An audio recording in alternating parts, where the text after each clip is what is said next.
ćaćin grob, ako treba i na koljenima. Vrijeme!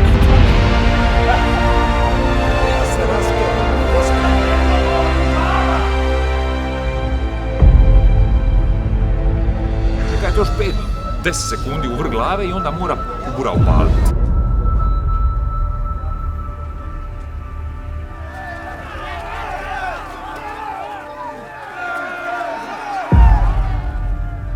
Opsada Sinja zaista je jedinstveno kazališno djelo u očuvanju kulturne baštine cetinskog kraja i kršćanskih vrijednosti, svjedoči o junačkoj prošlosti puka cetinskog kraja koji je uz pomoć čudotvorne Gospe Sinjske obranio ovaj grad.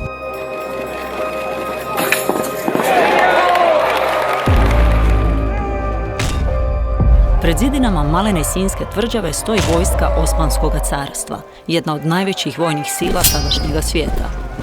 Sila koja je stoljećima mijenjala lice jugoistočne Europe i za sobom ostavljala razaranja, raseljavanja i trajni osjećaj nesigurnosti. A iza zidina Sinjske tvrđave nalazila se tek malobrojna mletačka posada, domaći harambaše i vojnici, Franjevci i narod Cetinske krajine.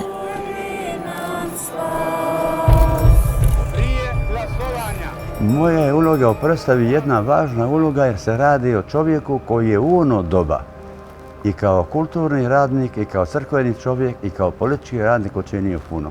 On je zapravo u dogovoru sa mletačkim vlastima dogovorio se šta treba učiniti da narod iz Ramskog kraja i šire Rame, oko 5000 ljudi, da ih se preseli ovdje u takozvanu mletačku Dalmaciju.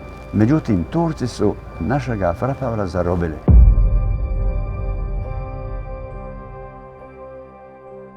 Osobno je ovo za mene projekt koji me obogatio i kao čovjeka. Ja se u Sinju evo već godinama osjećam kao kući zbog svih ovih dragih ljudi koji su nas prihvatili, primili i koji su nam dali priliku da sudjelujemo u realizaciji jedne takve priče koja je uvijek aktualna, koja svjedoči o, ponavljam, junaštvu ovoga kraja koji je evo dohvatio slobodu.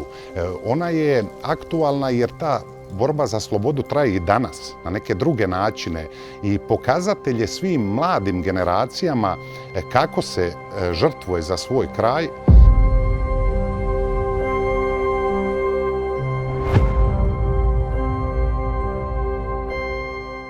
Turci nisu mogli nikako pretrpjeti muku da je Sinj pao. Izgubili su ga, da je pao u mletačke ruke. Oni su došli do Vrlike i u Vrličani su ponudili: ili se predajte ili ćemo vas pobiti. Ako se predate, pustimo da idete živi. Ako ne, sve ćemo vas pobiti. Jadni Vrličani se predali i oni opet pobili. I sad je ta vijest došla u Sinj, opet isto: predajte se, idite živi gdje hoćete. Ako ne, pobit ćemo vas. Smrt kaurima! Smrt nevjernicima! Smrt nevjernicima! Zapovjedam opsadu grada do konačne pobjede! Slušajte i poslušajte, ja, Mustafa Čelić, milošću presvjetlog sultana, veziri sa Raska i Bosanskog leta, velika dušna nudim svojom čašću javci, životnim avnušima koji napušte grad. U tvrđavi se okupljaju zapovjednici, harambaše i duhovni pastiri. Rasprava je burna. Svi znaju što znači pad Sinja. Svi znaju koliko su malobrojne njihove snage. A ipak, u presudnom trenutku, donose odluku koja će ući u povijest. Nema predaje. I Turci su ovdje pokušali, nekoliko juriša je bilo. To je bila velika vojska. Zadnji veliki juriš je bio 14. kolovoza 715. Baš dan prije Velike Gospe. I Turci su već popodne zabili svoj barjak gore na zidini grada. To je bio znak: osvojili smo ga. Onda su skočili naši, bacili te jadne ljude dolje, zabacili barjak, borili se do večeri i na večer je presela Vita. U najtežim trenucima kroz stari grad prolazi procesija sa slikom čudotvorne Gospe Sinjske. Narod moli i pjeva. Franjevci nose svetu sliku koju su njihovi prethodnici kao najveću dragocjenost donijeli iz Rame. U toj procesiji nema vojske ni oružja, nego samo vjere da Sinj nije ostavljen sam.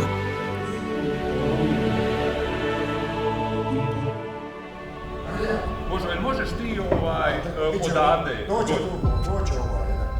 tako je bio, tako je prije bio. Koliko me sjećanje služi, nedavno je to, prije 5-6 godina na nagovor moga kuma Luke Perkovića, odnosno kako je njegov tata pokojni Rade otišao s ovog svijeta, na njegovu zamolbu ja sam se rado odazvao i nastavio sa režijom rečene predstave. Na moju neizmjernu sreću, evo 6. godinu zaredom junački odrađujemo taj posao i zapravo njegujemo tu tradiciju glazbeno-scenskog uprizorenja predstave Opsada Sinja 1715.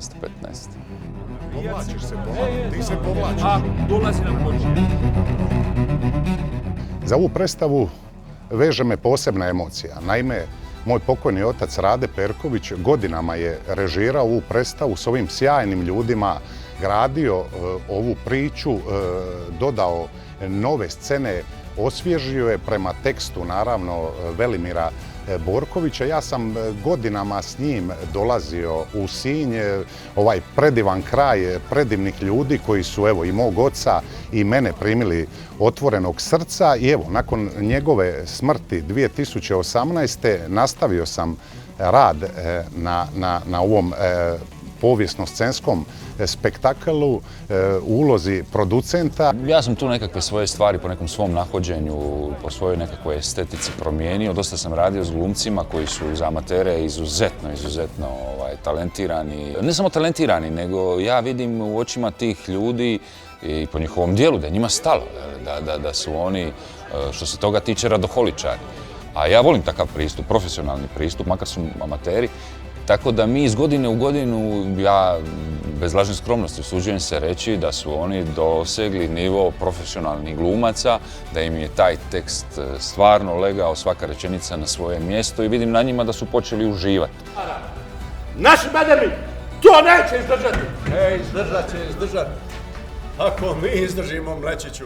Tako je, Žanko. Branit ću ovaj grad. Branit ću Čačin grob, ako treba i na koljenima. Tako bi Bog pomogao. Ja sam jako rano počeo kao mlad čovjek u kazalištu, amaterskom kazalištu Sinj. Meni to u početku nije bilo neobično nastupiti. Bilo mi je drago što sam sudionik toga svega. Svakoga ko sam sretao, ja sam animirao koliko sam mogao. Da je to lijepo, bez obzira što tu nema nikakvih financijskih odraza, jer odraz je unutar vas. To je u vašem srcu.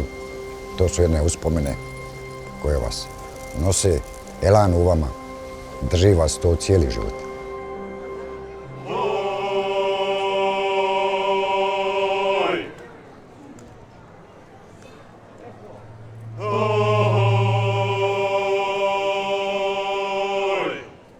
Ono što znači za mene, mislim da znači i za mnoge.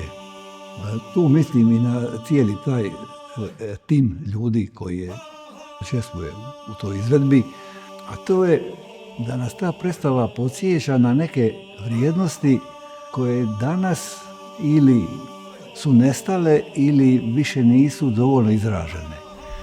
A to su hrabrost, odanost, zajedništvo i naravno vjera. Tako da bi mogao reći to da nije čudo da već mi izvodimo tu predstavu, ne baš mi, ja sam tu 7 godina, ali ovo će biti 20. izvedba. Nije čudo da ljudi toliko žeđaju upravo za tim vrijednostima što ta predstava nudi. To je zapravo jedna vrst spektakla u nekakvim hrvatskim okvirima, ali tu sudjeluje dosta udruga, sudjeluje i Gorska služba spašavanja, tu je Brodosplit koji sam broji 30-ak ljudi. Dakle, sveukupno nešto više od 100 ljudi treba u jedinici vremena i prostora balansirati, treba ih sinhronizirati I to je zapravo moj posao. Posao režisera je da to sve uskladi i da na neki način ispriča priču. Mene zaista fascinira ustrajnost svih ovih ljudi koji od samih početaka sudjeluju u ovoj predstavi. Njihova želja da se održi ovaj projekt, njihova spremnost da sudjeluju u realizaciji ovog projekta je i meni osobno jedna velika odgovornost. Tako meni Boga velikog. Tako meni Boga velikoga. Napustiti vas, braćo, nikad neću. Napustiti vas, braćo, nikad neću. Znači, zajedništvo, onda iskrenost. A kad imamo iskrenost, evo ti emocije. I normalno da ljudi, kad se prenese ta snaga, ta emocija, ta želja, ta empatija, normalno da ljudi ne mogu ostati ravnodušni. Nego vidiš, samo suze brišu, plaću, ne mogu. Jer to im fali. Meni ona ogromno znači. Odnos snage je takav. Jer je to 20, evo uskoro će biti 20 godina. Čujte, to održati nije baš jednostavno. I vama dođe nekad u glavu kao ono, ajde, pa ono uvijek isto, pa daj malo, ali ne. Kad dođu ti dani i kad se približe dani za te predstave, onda se već drugačije osjećaj, drugačiji. Evo sad ću ja nastupiti, tako da. To je ta uloga koja meni donijela je baš jedno zadovoljstvo. Ja sam Mara Litre. Što to kaže? Pa ja bih preporučio ovu predstavu svakom, i domaćem čovjeku i turistu, da vidi jedno viđenje naše prošlosti, da vidi lijepo uprizorenje, kostimirano, scenografski, možda ne savršeno, ali vjerodostojno, u tim gabaritima u kojima produkcija nije ovo film, ne možemo biti autentični u 100% smislu,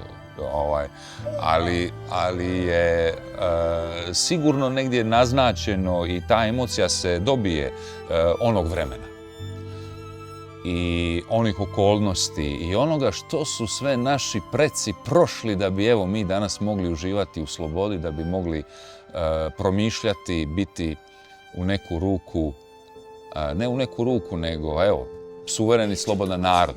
Ova veličanstvena pobjeda je dokaz da su na ovoj zemlji živjeli i žive heroji. Veliki broj glumaca su sudionici Domovinskog rata i glume junake iz te 1715. godine, a i sami oni su junaci u nešto novijoj povijesti. Upravo ta činjenica svjedoči o nesalomljivosti hrvatskog duha, o snazi ovoga hrvatskog čovjeka i ponavljam, meni je zaista privilegija biti dijelom ove priče.